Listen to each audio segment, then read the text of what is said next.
the freezing winter cold, a little boy curled up on the floor, carefully shaping each letter in a note to Santa Claus. He didn't ask for toys, only a warm home shoes that wouldn't get soaked, and for his mother to stop crying every night. The next day, he slipped the letter into a mailbox in front of a tall building, with a corner office believing that was where Santa worked. And what he didn't know was that his whole life might change from that moment on, once the identity of the person who received his letter was revealed. Before we go back, let us know where you're watching from, and subscribe because tomorrow I've got something extra special for you.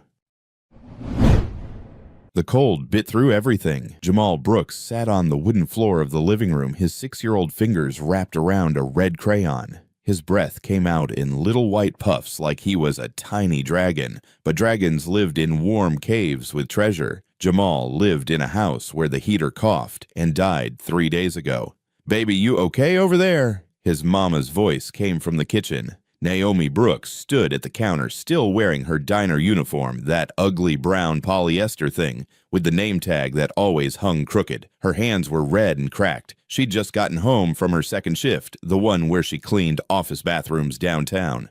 "I'm good, Mama." Jamal wasn't good. His toes were numb inside his socks, the ones with the hole near the big toe that Mama kept saying she'd fix. The Christmas lights outside Mr. Peterson's house across the street blinked red and green through their window. Everything out there looked warm. Everything in here felt like the inside of a freezer. He looked down at the paper in front of him. He'd been working on it for almost an hour trying to get the words right. The paper was wrinkled because he'd pulled it from the recycling bin, the clean side of an old bill. To Santa Claus, the one in the corner office, he'd heard Mrs. Henderson at the diner talking last week. She'd been complaining about her boss saying, "Only the guy in the corner office gets to decide everything." Jamal had thought about that a lot. If corner office people decided everything, then Santa, who decided who got presents, must work in a corner office too. It made perfect sense. His hand moved carefully, forming each letter. Writing was hard. His teacher, Miss Parker, said he was getting better, but these words felt too important to mess up. "Dear Santa, my name is Jamal. I am 6. I go to Maple Creek Elementary. I don't want toys this year. I know you're probably really busy, but I need to ask you something important." He paused, chewing his bottom lip. The cold made it harder to think. From the kitchen, he heard his mama opening the refrigerator. The light from it was the brightest thing in the house right now. "My mama works 2 jobs. She gives me the last piece of toast every morning and says she already ate, but I know she didn't. Sometimes at night when she thinks I'm asleep, I hear her crying. She tries to be quiet, but our house is small." Jamal's eyes stung. He blinked hard. Big boys didn't cry. Mama said he was her big, strong man now. "We don't have heat. Mama says the landlord will fix it, but it's been 3 days and it's so cold. I can see my breath inside. Mama's hands shake when she tucks me in, not because she's scared, because she's cold." The refrigerator door closed. Mama's footsteps came closer. "What you drawing, baby?" Jamal quickly folded the paper in half. "Just making a Christmas card." Naomi knelt beside him, her knees cracking. She was only 32, but she moved like someone much older. She wrapped an arm around his shoulders, and even through her uniform, Jamal could feel how cold she was. "That's real nice of you." She kissed the top of his head. "You hungry? I brought home some dinner rolls from the diner. Mr. Chen said we could have them." "I'm okay, Mama." "Jamal." Her voice had that tone, the one that meant she knew he was lying. "Really? I ate it after school program." That part was true. He'd had 2 pieces of pizza and an apple. He'd also wrapped up a 3rd piece of pizza in a napkin and hidden it in his backpack for Mama, but she didn't need to know that yet. Naomi studied his face for a long moment. Then she smiled, that tired smile that didn't quite reach her eyes. "All right, but you tell me if you get hungry later, you hear." "Yes, ma'am." She stood up slowly, holding her lower back. "I'm gonna take a quick shower. The hot water should still be on." She paused. "Well, warm water anyway."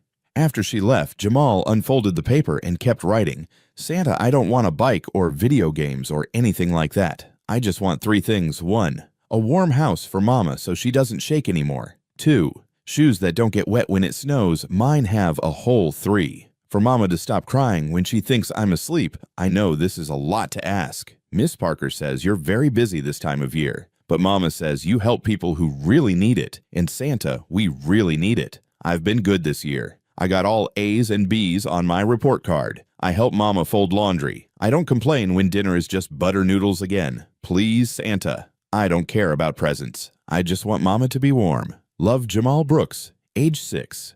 Maple Creek, Colorado. He drew a small house at the bottom of the letter. Then he drew a sun over it with lines coming down. Heat, he figured. That's what he wanted. Just heat. The shower turned off. Mama would be out soon. Jamal folded the letter carefully and tucked it into his backpack. Tomorrow on the way to the bus stop, he'd find a mailbox. He'd send it to the North Pole. Or maybe to somewhere closer. He'd seen that big glass building downtown. The one Mama walked past every morning on the way to her first job. It had gold letters on the front, Whitmore Capital, and through the windows he'd glimpsed offices. One of them had to be a corner office. If Santa was anywhere, he was probably there. Important people worked in buildings like that, and Santa was the most important person Jamal could think of. Outside, the wind picked up. It whistled through the gap under the front door, the one Mama had tried to block with a rolled-up towel. The Christmas lights across the street kept blinking cheerful and warm, and so far away. Jamal pulled his thin hoodie tighter around his body and waited for his Mama to finish her shower. In his backpack, the letter waited too. A red pencil prayer from a 6-year-old boy who'd stopped asking for toys and started asking for miracles. The cold bit through everything, but hope Jamal figured didn't need heat to survive. Morning came gray and bitter. Naomi rushed around the small house, her breath visible in the air. "Baby, we gotta go. Mama's gonna be late and you're gonna miss the bus." Jamal pulled on his jacket, the one that used to fit, but now rode up his wrists. He grabbed his backpack, feeling the folded letter inside. His heart hammered. Today was the day. They walked fast down Pinewood Road, Naomi practically jogging in her diner shoes. The houses around them were small, but most had smoke coming from chimneys lights on inside. Their house sat at the end of the street like a dark tooth. "Mama, can we go past Main Street?" Naomi checked her watch, the one with the cracked face. "Baby, that's 10 minutes out of the way. Please, I want to see the Christmas decorations." She looked at him, her expression softening. "All right, but we gotta move quick." They turned onto Main Street, and Maple Creek came alive. Garland wrapped around every streetlight. Shop windows glowed with twinkling lights. The air smelled like coffee and cinnamon rolls from the bakery. And there, rising above everything else, was the glass building. Whitmore Capital. It gleamed even in the gray morning light. 20 stories of steel and glass with windows so clean they looked like mirrors. The front entrance had a revolving door that never stopped spinning people in suits and long coats flowing in and out like water. "Mama, what's that building?" That, Naomi barely glanced at it. "That's where rich folks get richer, baby. Not for people like us." But Jamal couldn't stop staring, and there, right next to the revolving door, was a mail drop box. Not the blue USPS kind. This one was sleek and dark green with gold lettering, Whitmore Capital, internal mail. His pulse raced. This was it. This was where Santa's corner office had to be. "Mama, I need to tie my shoe." "Jamal, we don't have." "Please, it's coming undone." Naomi sighed. "Make it quick." Jamal knelt down, his fingers fumbling with laces that weren't actually untied. His Mama turned to check her phone, muttering about the bus schedule. This was his chance. He slipped the folded letter from his backpack, his hands shaking, but not from the cold this time. The mail slot was high, meant for adults. Jamal had to stand on his tiptoes, stretching as far as he could. The paper touched the slot. "Santa," he whispered, "please be in there." He let go. The letter disappeared into the darkness with a soft thunk, like a door closing, like a wish being locked away somewhere safe. "All right, shoe tied." Naomi turned back around. "Yes, ma'am." "Then let's go, baby." "Come on." They hurried toward the bus stop, but Jamal kept looking back at the building. 20 stories of glass reaching toward the sky. Somewhere up there in a corner office, someone would read his letter. Someone would help. He had to believe that.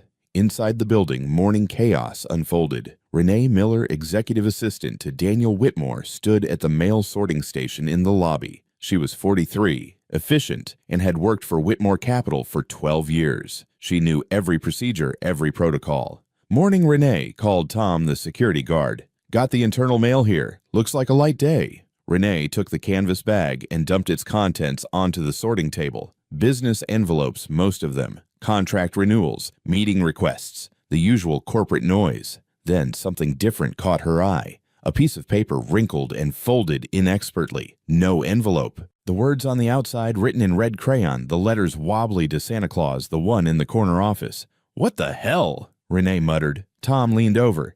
"Kid's letter." "Looks like it." Renee unfolded it carefully, her eyes scanning the words. Her throat tightened. "My mama works 2 jobs. She gives me the last piece of toast. I can see my breath inside." "Poor kid," Tom said softly. Renee folded it back up. Protocol said she should discard it. It wasn't business correspondence, but something stopped her. Maybe it was the red crayon. Maybe it was the line about the mama crying. "I'm taking this upstairs," she said. "To Whitmore Renee, he doesn't read personal." "I know what he reads." She tucked the letter into her portfolio. "But this one's different. 20th floor, corner office." Daniel Whitmore stood at his window, looking down at Maple Creek like a king surveying his kingdom. Except he felt nothing like a king.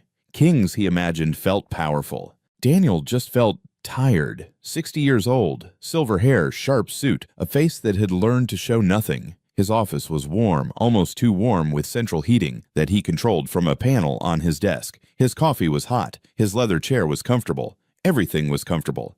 Everything was empty. "Mr. Whitmore," Renee's voice came through the intercom.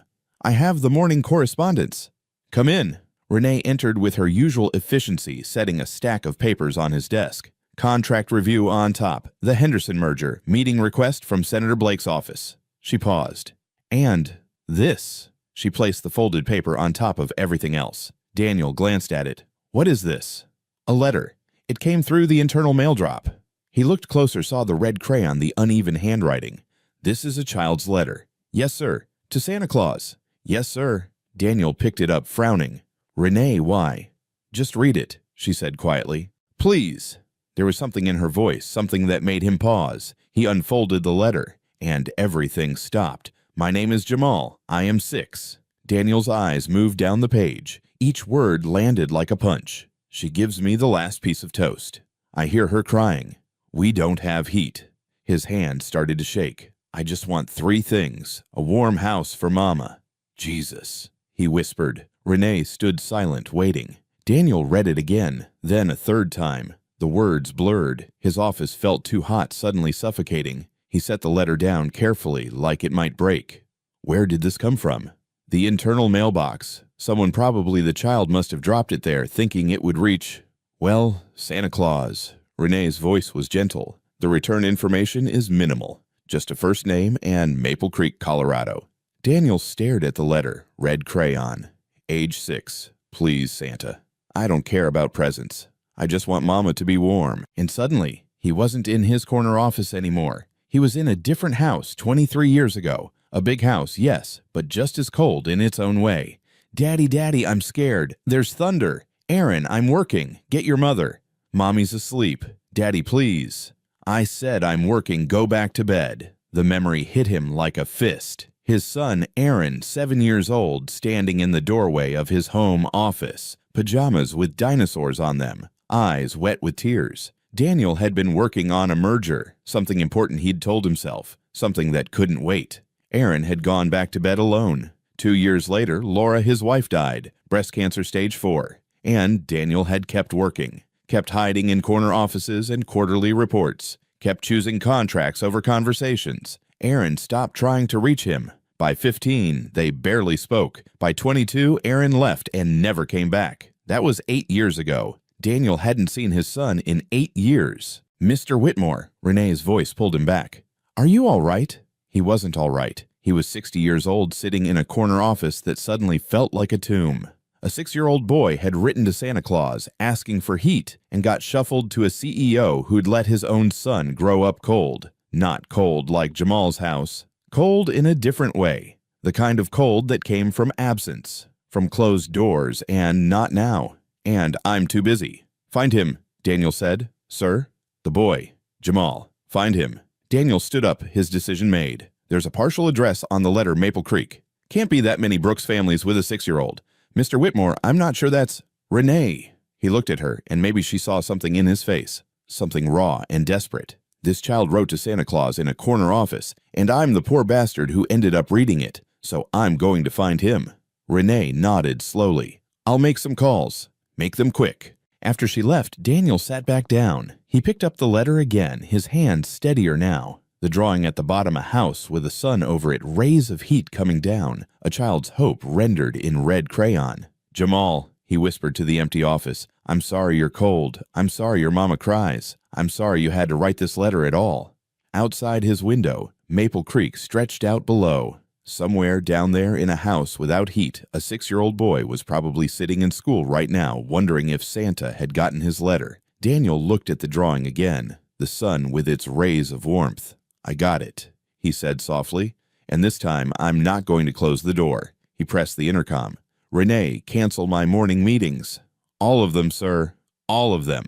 "May I ask why?" Daniel folded the letter carefully and tucked it into his jacket pocket right over his heart. "Because a 6-year-old just reminded me what corner offices are actually supposed to be for." 40 minutes later, Daniel's phone buzzed. "Found him," Renee's voice said. "Naomi Brooks, single mother, one dependent, rents a property on Pinewood Road. The landlord's company is actually one of our subsidiary holdings, Morrison Properties." Daniel's jaw tightened. "We own the building." "Indirectly. There's been multiple work orders filed for heating repairs. None completed." The anger came swift and cold. "Get Morrison on the phone, now." "Already did. He says the repair contractor keeps—" "I don't care what he says. Tell him if that heater isn't fixed by end of day, I'm finding a new property manager." Daniel grabbed his coat. "What's the address?" 127 Pinewood Road. "Mr. Whitmore, are you—" "I'm going there." "Sir, wouldn't it be more appropriate to send social services, or at least call first?" Daniel paused at the door. "Renee, when's the last time someone from social services showed up at your door and actually made things better?" She didn't answer. "Exactly." He pulled on his coat, a black wool overcoat that cost more than Naomi Brooks probably made in 2 months. "This letter ended up on my desk. That makes it my responsibility." "That's not how responsibility works, sir." "Maybe not." Daniel looked at the letter one more time before tucking it back in his pocket. "But it's how it's going to work today." He took the elevator down, ignoring the confused looks from employees as their CEO walked through the lobby in the middle of a workday. Tom, the security guard, actually did a double take. "Mr. Whitmore is everything." "Fine, Tom. Everything's fine." It wasn't fine. Nothing had been fine for years. But maybe today he could make something fine for someone else. The drive to Pinewood Road took 15 minutes. Daniel's Mercedes felt obscene on these streets, sleek black paint and leather seats gliding past houses with peeling siding and chain-link fences. He'd lived in Maple Creek his whole life and never driven down this road. Not once. Number 127 sat at the end of the street like a surrender. The house was small, painted a faded yellow that might have been cheerful once. Now it just looked sick. The roof sagged in the middle. One window was covered with duct tape. The small porch had 3 stairs, 2 of them rotted through. Daniel parked at the curb and sat for a moment, his hands on the steering wheel. What was he doing? What was he possibly going to say? "Hi, I'm a CEO who read your son's letter to Santa, and now I'm here to—" "What?" "Fix everything." His phone buzzed. A text from Renee Morrison says the heater will be repaired today. Contractor is already dispatched. Daniel typed back, "Good. I'm here now, at the house." "Yes, sir. Are you sure this is—" He shut off his phone. The cold hit him the moment he stepped out of the car. It was the kind of cold that found every gap in your clothing, every space between buttons. His overcoat helped, but his hands were already going numb. He walked up the cracked sidewalk, stepped carefully around the rotted porch stairs, and knocked on the door. Nothing. He knocked again, louder. Still nothing. Daniel checked his watch. 2:47 p.m. The boy would be in school. The mother was probably at work. He'd driven all the way out here for nothing. He turned to leave, and that's when he saw it. Through the front window, past the duct-taped glass, a small Christmas tree. Plastic maybe 2 feet tall, decorated with homemade ornaments, paper snowflakes, popcorn strings, things made with love instead of money. And under it, a single wrapped present. The wrapping paper was from a newspaper, the comics section. Daniel's throat closed up. He thought about his own house. The real Christmas tree his housekeeper set up every year, 8 feet tall, professionally decorated, lit with white lights that cost more than this family's monthly rent. He thought about the presents under it still in their Amazon boxes because he'd never bothered to wrap them. Gifts for people he barely knew, business associates and distant relatives' obligations checked off a list. When was the last time he'd made something with his own hands? When was the last time he'd made anything for Aaron? The door suddenly opened. Daniel jumped back, startled. A woman stood there, mid-30s, but looking older, dark skin hair pulled back tight, wearing that brown diner uniform. Her eyes were suspicious and tired and ready for bad news. "Can I help you?" Her voice was flat. She'd answered this door before Daniel realized. Landlords, bill collectors, people with clipboards, and bad news. "Are you Naomi Brooks?" Her shoulders tensed. "Who's asking?" Daniel reached into his pocket and pulled out the letter. He held it up, and her eyes widened. "Where did you get that?" "Your son, Jamal. He dropped this in a mailbox downtown. It ended up on my desk." Daniel's voice was gentler than he'd used in years. "I'm Daniel Whitmore. I'm here about the letter." Naomi's face went through several emotions at once: confusion, embarrassment, anger, fear. She snatched the letter from his hand. "Did my son do something wrong? Because we don't have money for—" "No. God, no." Daniel held up his hands. "He didn't do anything wrong. He wrote a letter asking for help. And I want to help. We don't need charity." The words came out hard, defensive. "We're fine. Mrs. Brooks. Miss Brooks. I'm not here to judge. I'm not here to play savior or anything like that." He took a breath, trying to find the right words. "Your son's letter reminded me of something I'd forgotten, something about what matters, and I want to help, if you'll let me." Naomi stared at him, really looked at him, took in the expensive coat, the polished shoes, the kind of face that didn't know what cold felt like. "You read this?" She held up the letter. "Yes, all of it, every word." Her eyes got wet. She looked away, blinking hard. "He wasn't supposed to send that. He's 6. Kids think Santa can fix everything. Maybe he can." Daniel gestured to the house. "May I come in, just for a few minutes?" Naomi hesitated. Then slowly she stepped aside. The cold inside hit Daniel immediately. It was colder than outside, that dead, heavy cold of a house without heat. His breath came out in white puffs. On the couch, he saw blankets piled up. In the kitchen, the oven door was open, probably to give off what little warmth it could. "Jesus," he whispered. "Landlord says he's working on it." Naomi's voice was defensive again. "Says the contractor keeps flaking. The landlord works for me." The words came out harder than Daniel intended. "And the heater will be fixed today. I've already made the call." Naomi blinked. "You? What?" "Morrison Properties is a subsidiary of my company. I didn't know about the work orders until an hour ago, but I know now. It'll be fixed today." "I don't understand." Naomi wrapped her arms around herself. "Why would you?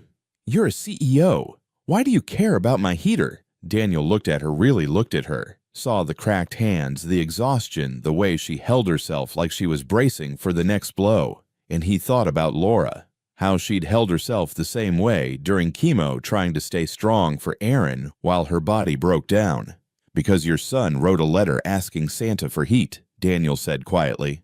"And somehow that letter found me. And maybe I can't fix everything, but I can fix this." Naomi's jaw worked. She was fighting tears, he could tell. "We can't pay you back. I'm not asking you to." "There's always a catch." "No catch. People don't just help for free."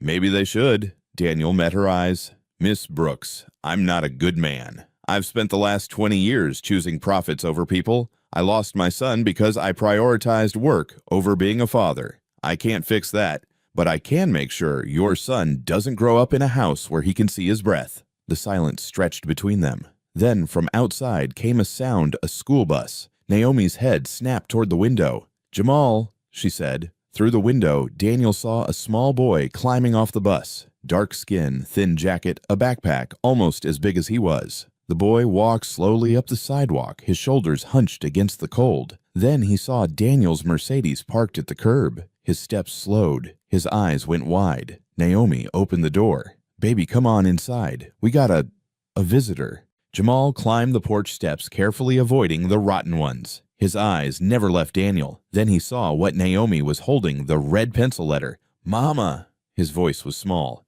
Did I do something bad?" "No, baby." Naomi crouched down, pulling him close. "You didn't do anything bad." Jamal looked up at Daniel, and Daniel's heart broke clean in half. The boy's face was so hopeful, so scared, so desperate to believe in something good. "Are you—" Jamal's voice dropped to a whisper. "Are you Santa?" Daniel opened his mouth, closed it. He thought about Aaron's face at 7 years old, looking up at him with that same desperate hope. "Daddy, will you come to my play?" And Daniel had said no, had closed the door, had chosen work over wonder. Not this time. Daniel knelt down, getting on the boy's level. His knees protested 60-year-old knees on a cold wooden floor, but he didn't care. "Hi, Jamal," he said softly. "I'm Daniel. I got your letter." You're from the corner office." "I am." Jamal's eyes filled with tears. "I knew it. I knew Santa had a corner office. Did you come to help Mama?" Daniel looked at this 6-year-old boy who'd asked for heat instead of toys, who drew houses with suns over them, who believed in corner offices and Christmas miracles. And Daniel Whitmore, CEO, 60 years old, made a decision that had nothing to do with profit margins or quarterly reports. "Yes," he said, "I came to help your mama, and I came to help you." Jamal threw his arms around Daniel's neck, just launched himself forward, tiny arms wrapping tight face, pressing against Daniel's expensive coat. The boy smelled like school lunch and hope. Daniel's arms came up automatically, holding this child he'd just met. And for the first time in 8 years, for the first time since Aaron left, Daniel Whitmore let himself feel something other than cold. Daniel stood up slowly, Jamal still clinging to his coat. Naomi watched them, her expression caught somewhere between suspicion and something softer, maybe hope, maybe desperation. Hard to tell. "Mr. Whitmore," she started, then stopped. "I don't know what you think." "Daniel, please." He gently set Jamal down, the boy's grip reluctant to let go. "And I don't think anything except that your son asked for help, and help is something I can actually provide." He looked around the living room again, the piled blankets, the open oven, the bills taped to the refrigerator like warning flags. "The heater will be fixed today, but that's just the beginning." The beginning of what? Daniel didn't answer immediately. He was thinking running calculations the way he always did, but for once they weren't profit calculations. They were human ones. "Miss Brooks, do you have somewhere you and Jamal can stay tonight? Somewhere warm?" Her shoulders stiffened. "We're fine here." "With all respect, you're not. Even with the heater fixed this house."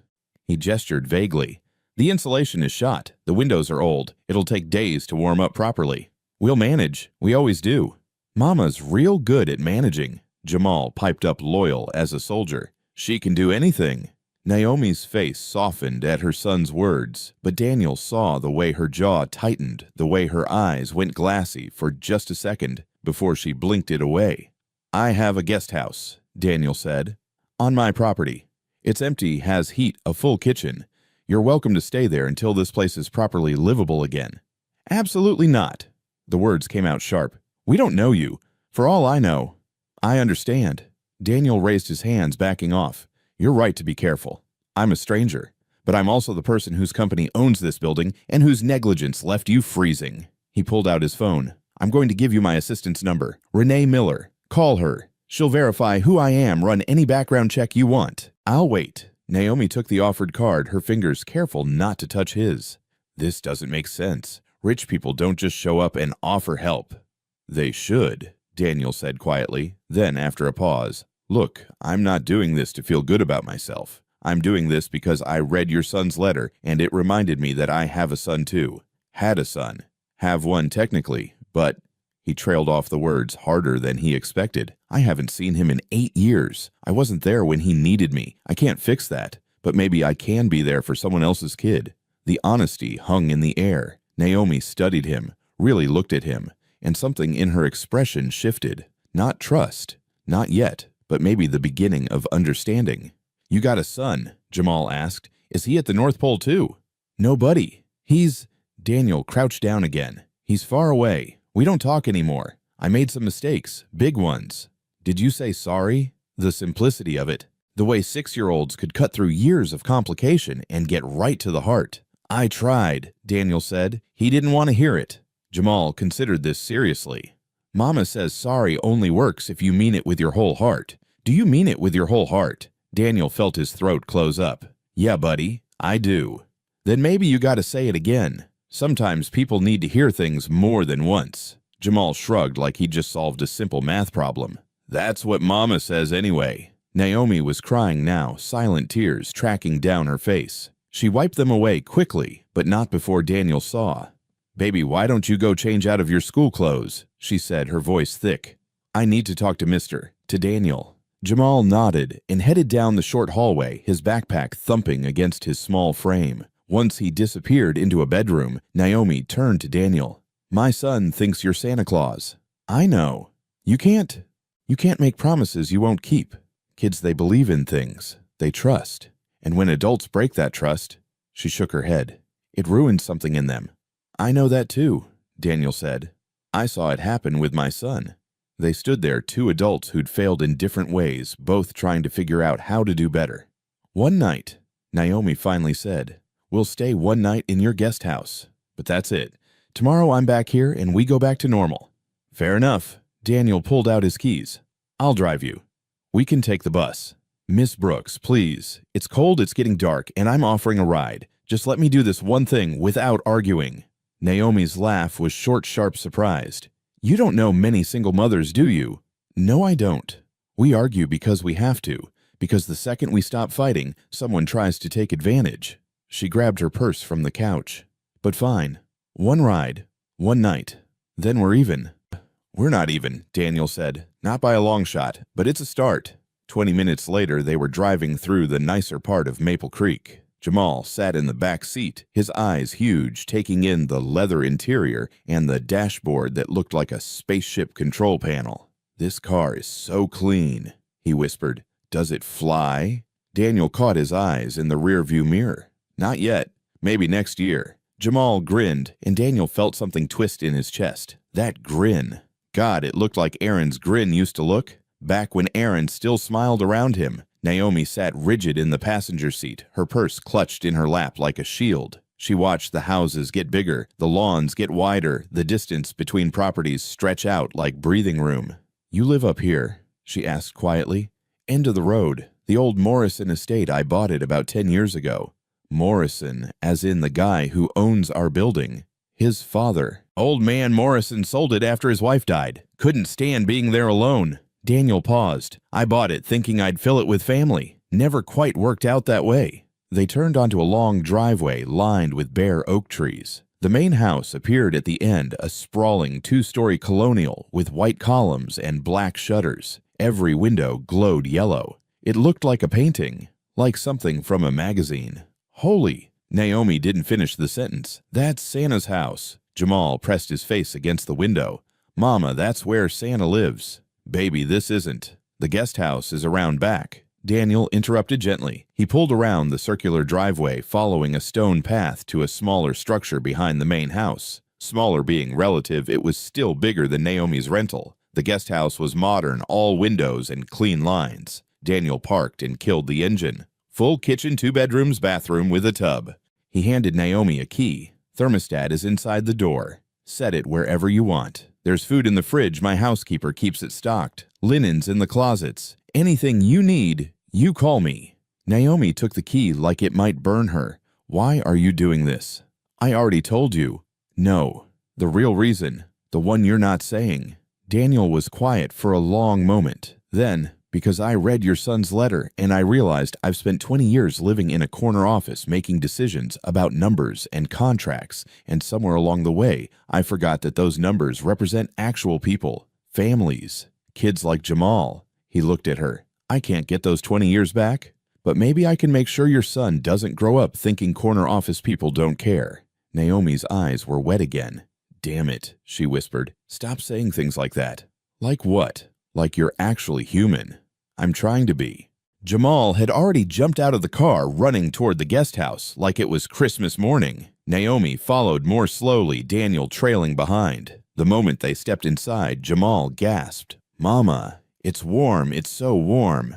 It was. The heat was set to 72, and the space was cozy hardwood floors, soft lighting, a sectional couch facing a fireplace. Not ostentatious, just comfortable. Jamal ran from room to room, his voice echoing. "Mama, there's 2 beds, and a big TV, and the bathroom has a tub. A real tub." Naomi stood in the middle of the living room, turning slowly. Her shoulders started shaking. Daniel realized she was crying, really crying now, the kind of tears that had been held back too long. "Miss Brooks."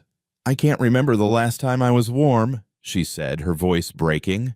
I can't remember the last time I didn't have to choose between heat and food. The last time I didn't go to bed wondering if we'd get evicted. I can't."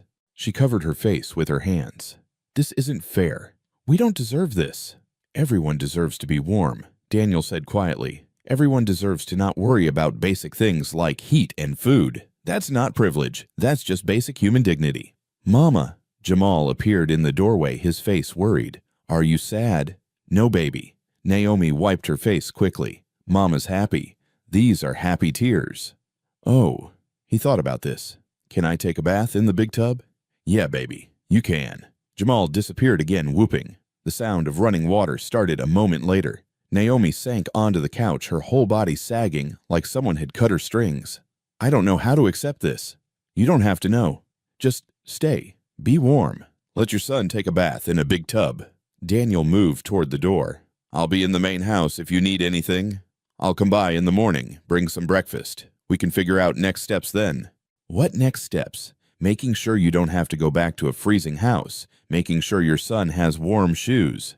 Daniel paused at the door. Making sure a 6-year-old doesn't have to write letters to Santa asking for basic necessities. He left before she could argue, pulling the door closed behind him. The walk back to the main house felt longer than usual. The lights inside looked warm, but hollow. He'd lived here alone for years, just him and the housekeeper who came 3 times a week. All this space, all this warmth, and he'd never thought to share it. Inside the house was silent, except for the ticking of a grandfather clock in the foyer.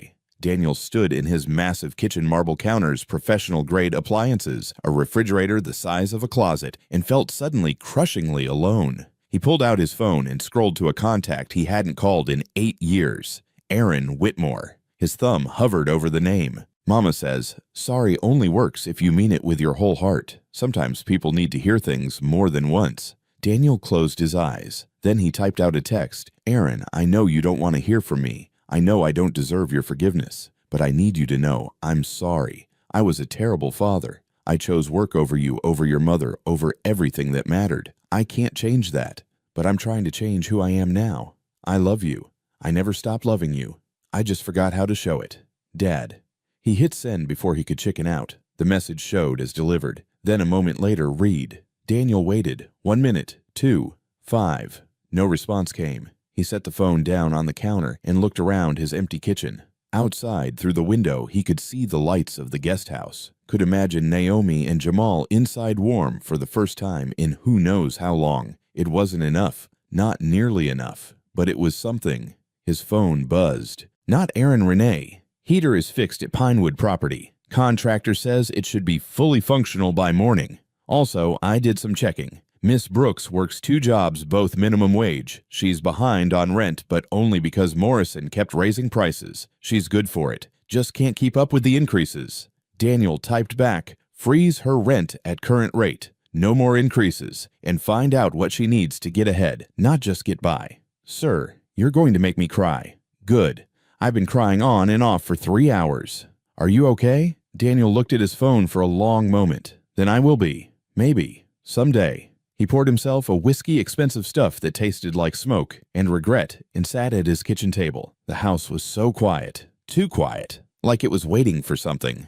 From his pocket, he pulled out Jamal's letter. The red crayon was smudged now from being handled. The drawing at the bottom, that little house with the sun, seemed to glow under the kitchen lights. I got your letter, Jamal, Daniel whispered to the empty room. And I'm going to make sure you stay warm. I promise. Outside in the guest house, Jamal was taking the longest, warmest bath of his life, and his mother was sitting on a couch that didn't have springs poking through in a house that didn't have wind whistling through the walls, crying tears that were maybe finally not entirely made of exhaustion and fear. And in the main house, a 60-year-old CEO who'd forgotten how to be a father sat alone with a child's letter and wondered if redemption was something you earned or something you had to create one small act at a time. The answer he suspected was the latter. Tomorrow he'd figure out next steps. Tomorrow he'd make a plan. Tonight he'd just be grateful that somewhere on his property, a 6-year-old boy was warm. It wasn't much, but it was a start. Morning came bright and cold. Daniel woke early. He'd barely slept, his mind churning with plans and memories and what-ifs. He showered dressed in jeans instead of a suit and headed to his kitchen. By 7 a.m., he had eggs, scrambled bacon, crispy toast buttered. He wasn't much of a cook. Laura had been the chef, but he remembered enough. He packed it all into a basket and headed toward the guest house. He knocked on the door, soft, careful. The door opened. Naomi stood there, her hair wrapped in a scarf. She'd clearly just woken up, but her eyes were clearer than he'd seen them. "Morning," Daniel said. I made breakfast." Naomi stared at him, then at the basket. "You made us breakfast." "I mean, it's nothing fancy. I'm not much of a—" "You made us breakfast." She said it like she was trying to make sense of a foreign language. "A CEO made us breakfast." "I'm just a person who happens to have a job," Daniel said, "and people eat. So, eggs." A laugh burst out of Naomi, short, surprised, genuine. "Okay, yeah, come in." Inside, Jamal was bouncing on the couch in his pajamas. When he saw Daniel, his whole face lit up. "You came back, Mama. He came back." "I told you he would, baby." They sat around the small dining table. Naomi ate slowly, carefully. Jamal devoured everything, telling Daniel about his bath and the bed without lumps. Daniel watched them and felt something unfamiliar contentment. "So," Naomi said, pushing her plate away, "what happens now?" "Now we figure out a plan," Daniel said. "Your house, the heater's fixed, but the place needs work. Real work. I've already got contractors lined up. It'll take a few weeks." "A few weeks?" Naomi's voice pitched up. "I can't stay here a few weeks." "Why not?" Because, she gestured helplessly. "This isn't— I have a job, 2 jobs. You'll keep working. I'm not stopping you." Daniel kept his voice calm. "But you'll come back here instead of that freezing house. Jamal will have somewhere warm to do homework. That's all." "That's not all. That's everything." Naomi's eyes were getting wet again. "You understand that, right? You're offering us everything. I'm offering you what everyone deserves to have in the first place." Jamal grabbed his stuffed rabbit and hugged it tight. "Mama, can we stay? Please, it's so warm here." Naomi looked at her son, then at Daniel, then down at her hands. "1 week," she said finally. "We'll stay 1 week while the house gets fixed, but I'm paying you back somehow." "Naomi, if I'm going to be living in your guest house, you can call me Naomi." "Naomi." Daniel tested the name. "You don't owe me anything." "Everyone owes something. That's how the world works." "Maybe it shouldn't be." "Well, it is." She stood up. "I have to get ready for work." "I'll drive you." "The bus is fine." "Naomi." He said her name firmly. "You're staying on my property. That makes you my guests, and I'm not letting my guests stand at a bus stop in the cold. So please, just let me drive you." She opened her mouth to argue, then closed it. "Fine, but just this once." "We'll see about that." Jamal giggled. "You guys argue a lot." "We're not arguing," they said in unison, then looked at each other and almost smiled. The days fell into a pattern. Daniel drove them every morning. Naomi resisted at first, but eventually stopped fighting it. Jamal chattered in the back seat about school, about his friends, about everything. Daniel started working from home, more claiming the commute was unnecessary. Really, he just wanted to be nearby, to make breakfast, to see Jamal's homework, to talk to Naomi about her day. 3 days in, he asked her about her dream of opening a bakery. She'd mentioned it offhand, talking about her community college classes years ago. "I used to want that," she said quietly. "But dreams are expensive when you're trying to survive." "What if they didn't have to be?" "What are you talking about?" "Nothing. Yet. Just thinking." But Daniel was doing more than thinking. He was researching, calling Renee, looking at properties, making plans. On the 5th night, Naomi cooked dinner for all of them. Simple spaghetti, but it smelled like home. They ate together, and for the first time in years, Daniel's house felt alive. "Daniel," Jamal asked, "who's Aaron?" Daniel's hands tightened on his fork. "My son." "Where is he?" "We don't talk anymore. I made mistakes." Jamal considered this. "Did you say sorry?" "I did. He doesn't want to hear it." "Then you gotta say it better," Jamal announced. "Mama says a real apology has 3 parts. You say what you did wrong, you say why it was wrong, and you say how you're gonna fix it." From the passenger seat, Naomi made a small sound. When Daniel glanced over, she was wiping her eyes. That night, Daniel sat in his empty house and thought about Jamal's words, about apologies, about second chances. His phone buzzed. Not Aaron. A text from a number he didn't recognize. "This is Aaron. Don't text this number again."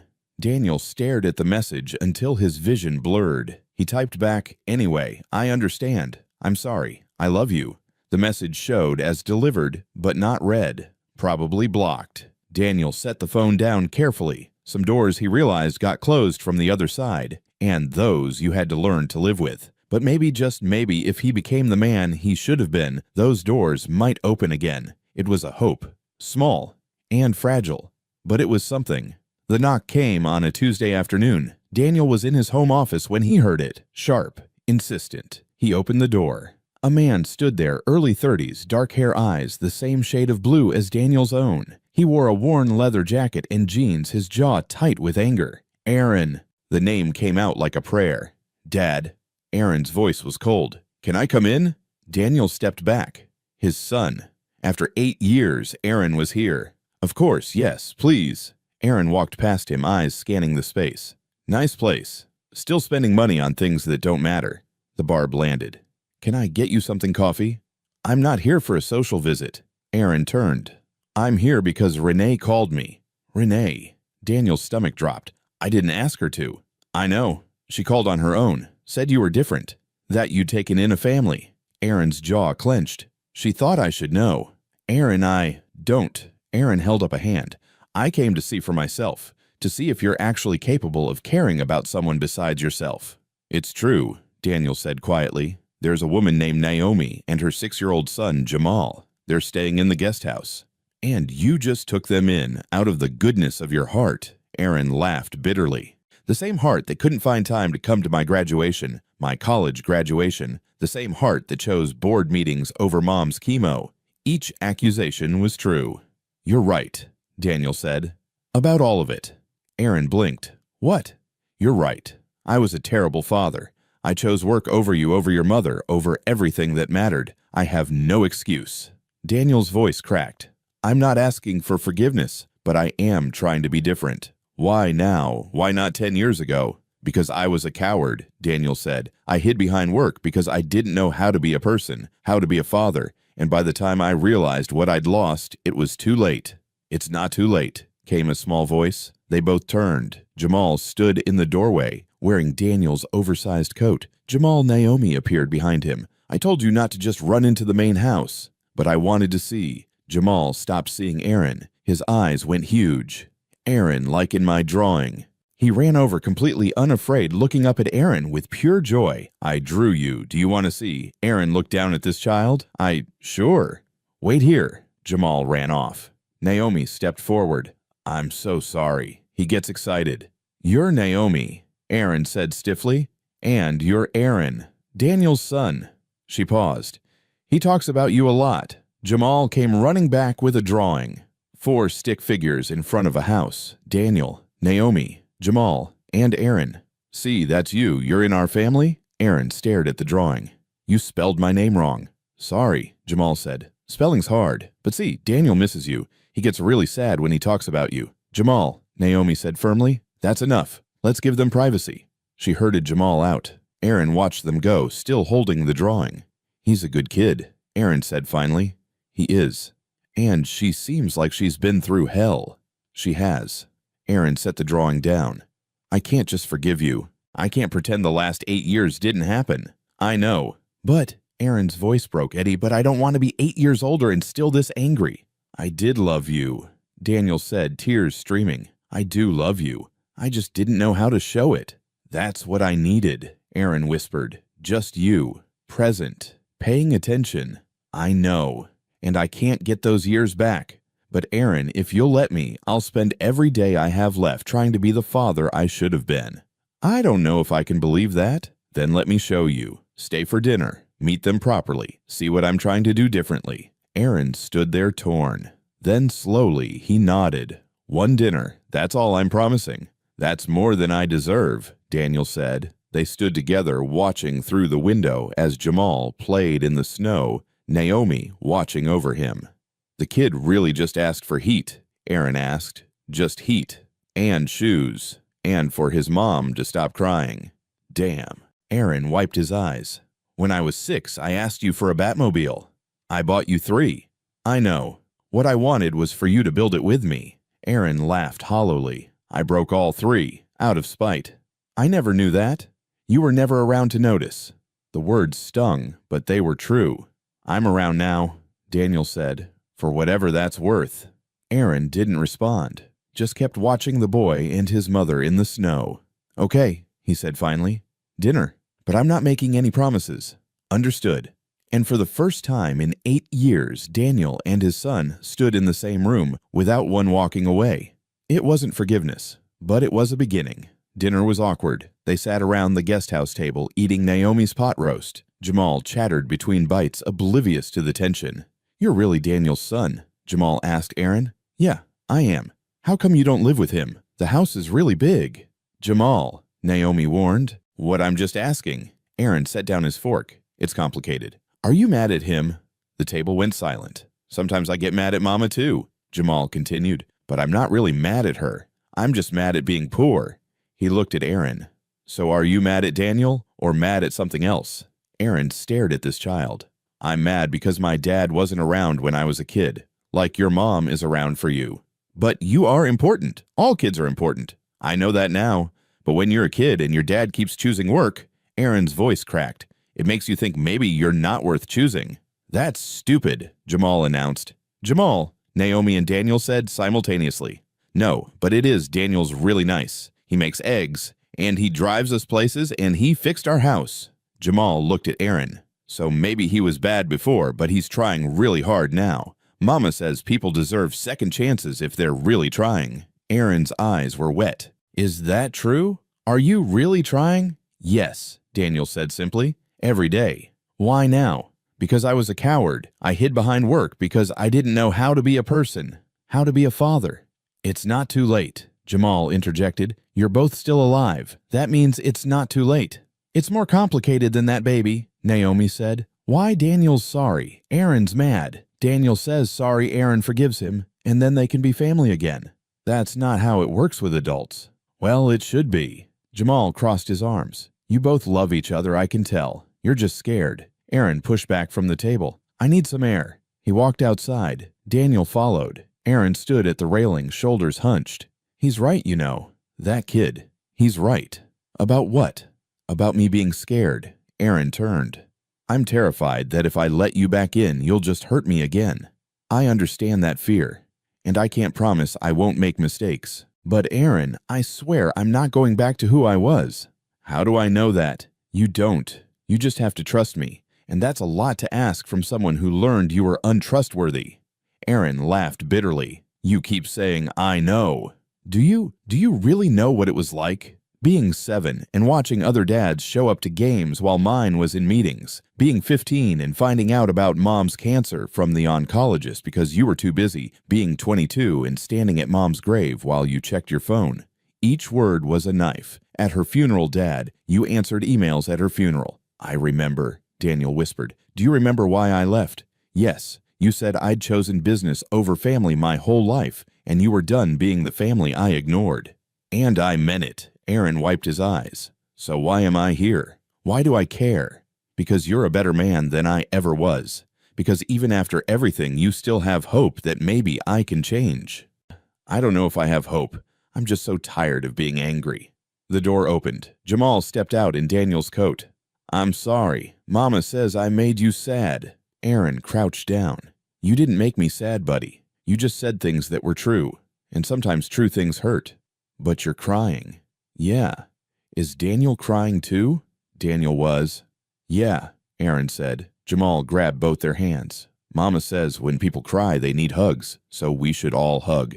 Jamal, I don't think, Naomi started. Come on, Jamal tugged. Nobody should cry alone. Aaron looked at Daniel. 8 years of silence, of anger, of hurt, and one 6-year-old boy refusing to let go, certain that love could fix what was broken. Adults do make things complicated, Aaron said. So stop, Jamal said simply. Just hug. Aaron took a step forward, then another, until he was close enough that Daniel could see the tears, the pain, the fragile hope.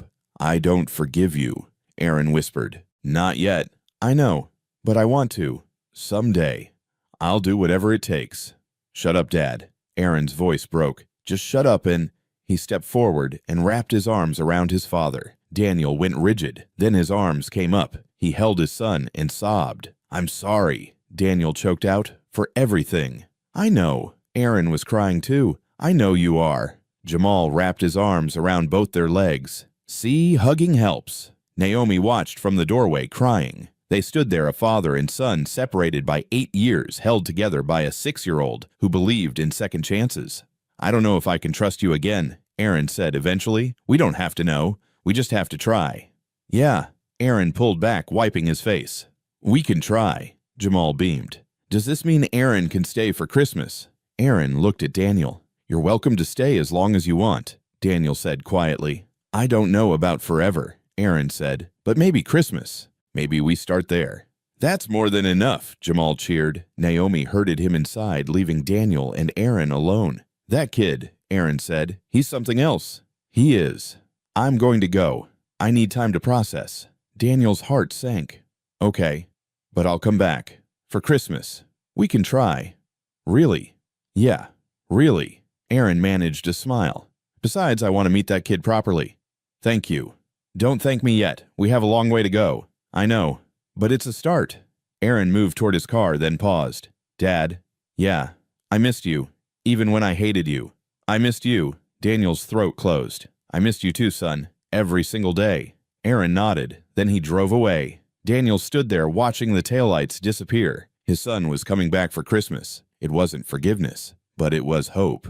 Inside, Jamal waved from the window. Daniel waved back, and for the first time in 8 years, he walked into his house without feeling completely alone. The weeks before Christmas passed in a blur. Aaron came back twice, short visits, awkward but genuine. He and Daniel talked more than they had in years. They didn't fix everything, but they started. Naomi kept working, though Daniel had arranged childcare, so Jamal didn't have to tag along. The house on Pinewood Road was finished, knew everything, but they stayed in the guest house.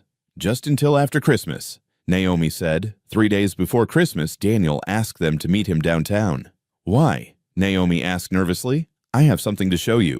They drove to Main Street. Daniel led them to a storefront with papered windows. What is this? Naomi asked. Open the door. She did, and stopped. Inside was a bakery, industrial ovens, mixer, display cases, brick walls, pendant lights. It smelled like sawdust and possibility. I don't understand, Naomi whispered. You said you wanted to be a baker once. Daniel pulled out a folder. This is for you, if you want it. What? She opened it. Deed, business license, equipment receipts. I can't afford this. You're not buying it. I am. I'm buying it, and I'm hiring you to run it. Full creative control. I'm just the investor. This is too much. It's not charity. It's business. Maple Creek needs a good bakery. You have the skills. I'm investing in something I think will succeed. This is everything. You deserve everything. Mama, Jamal tugged her hand. Does this mean you get to make bread? Naomi's voice broke. She looked around, seeing the future, the dream she'd buried. I don't know what to say. Say yes, Daniel said quietly. Say yes, and make this town warm. The kind of warm Jamal wrote about, Naomi whispered. Exactly. She turned to him, tears streaming. Why? Because I spent 20 years in a corner office making decisions about people I never met. And a 6-year-old reminded me that's what corner offices should be for. Providing heat, warmth. I can't pay you back. I'm not asking you to. I'm asking you to succeed, to be happy, to show Jamal that dreams wait for the right moment. Naomi completely broke down, years of exhaustion pouring out. Jamal hugged her. Happy tears, right, Mama? Yeah, baby, happy tears. Later, Daniel found Naomi staring at the kitchen. There's one condition, he said. Here it comes. Christmas. I want us all to have it together. You, Jamal, me, Aaron. Like a family. Daniel, I know I'm not your family, but family isn't just blood. It's who shows up, who stays. You've been there for us. So is that a yes? She looked at Jamal, running his hand along a display case, then back at Daniel. Yes, to Christmas, and to all of this. You already have. Christmas morning came soft and bright. The main house smelled like cinnamon rolls, Naomi's first official bake. Jamal ran through the halls in new pajamas shouting about Santa. Aaron arrived at 9 looking nervous but determined. He'd brought gifts, a scarf for Naomi, a puzzle for Jamal, for Daniel, a photo. Aaron as a child sitting on Daniel's lap, both smiling. Where did you get this? Daniel asked. Mom's albums. Thought you might want a reminder of when things were good. Things can be good again, Daniel said. Yeah, Aaron smiled. Maybe they can. They gathered in the living room. Jamal tore through presents, new shoes, art supplies, books. But his biggest surprise came when Daniel handed him an envelope. "What's this?" "Open it." Inside was a photo. The four of them, Daniel, Aaron, Naomi, Jamal, standing in front of the bakery. Jamal's drawing had come to life. "We're a family," Jamal breathed. "A real family." "If you want to be," Daniel said. Naomi wiped her eyes. "Yeah, that's okay." Aaron nodded. "Yeah, it is." Later, they walked to the cemetery. Jamal placed a candy cane on Laura's grave. "Hi, Mrs. Laura," he said. "I'm Jamal. I'm borrowing your family. Hope that's okay. I'll take good care of them." Aaron laughed and pulled Jamal into a hug. "You're a good kid." They walked back through snow, the four of them. Jamal ran ahead. Aaron and Naomi talked about the bakery. Daniel stayed behind for a moment, looking at his house. No longer empty. Full of life. He pulled out Jamal's letter one last time. "Please, Santa. I don't care about presents. I just want Mama to be warm." "She is Jamal," Daniel whispered. "And so am I. Because of you." He folded it and put it away. Not in a drawer. On the mantel, in a frame. Inside, someone called his name. Daniel smiled and walked toward the sound. Toward warmth. Toward family. Toward home.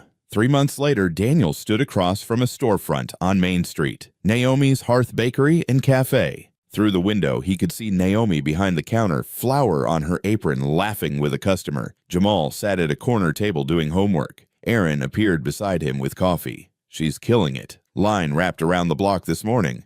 I saw. Her bread's incredible. I come 3 times a week." They watched life happen through the window. "I'm proud of you," Aaron said, "for doing this." "I'm just the investor." "Bullshit. You're the guy who read a letter and decided to do something. That's who you should have been all along." "Better late than never." "Yeah, better late than never." Aaron finished his coffee. "Dinner this weekend, all of us."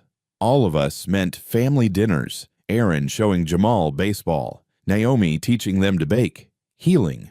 Slowly. But healing.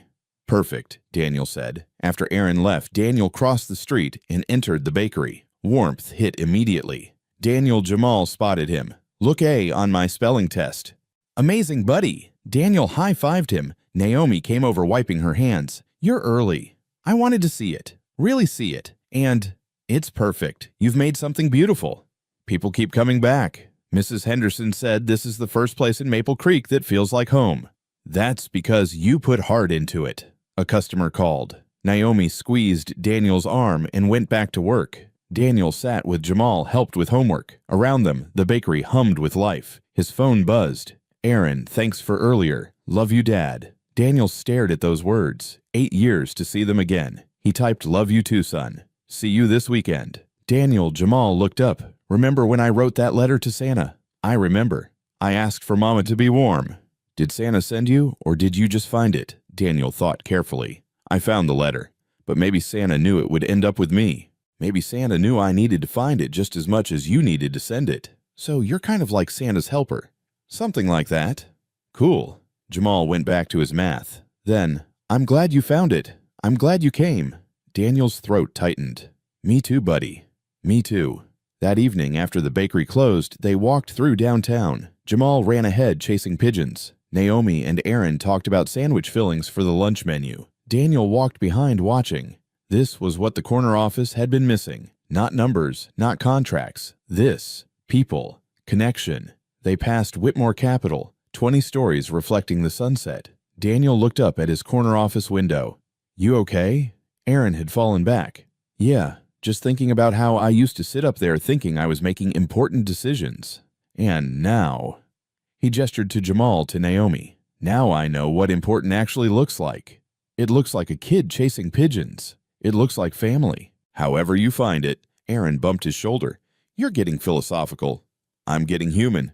They caught up at the park. Jamal wanted the swings. Naomi said 5 minutes. Daniel pushed Jamal, watching him arc higher, laughing. "Higher!" Jamal shouted. "I want to touch the sky." Daniel pushed harder. Jamal soared, his laughter echoing. And Daniel thought about the letter, about red crayon asking for heat, about how a child's hope had changed everything. Naomi had her bakery, her dream. Aaron had his father back, not the old version, something better, something present. And Daniel had a family, not the one he'd been born with, but the one he'd chosen, the one that had chosen him back.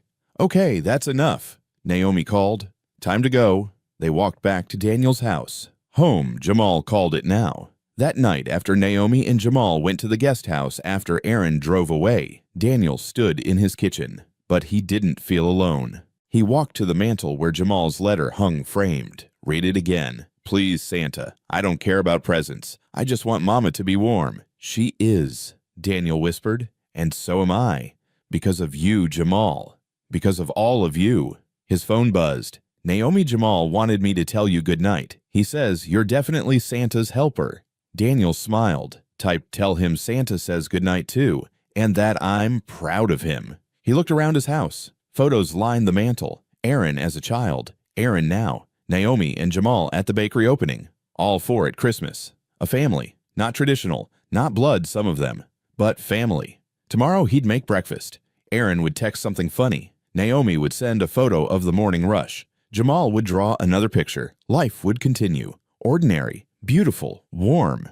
And Daniel Whitmore, who'd spent 20 years in a corner office learning to be cold, would spend the rest of his life learning to be warm. Not because he had to, because he wanted to. Because a 6-year-old boy had written a letter asking for heat and somehow miraculously had given it instead, in memory of every child who's ever had to ask for basic necessities, in honor of every parent who's fought to provide them, and in hope that we all remember the most important decisions aren't made in corner offices, they're made in the small moments when we choose to show up, to stay, to be human. May we all find our way home to warmth. Join us to share meaningful stories by hitting the like and subscribe buttons. Don't forget to turn on the notification bell to start your day with profound lessons and heartfelt empathy.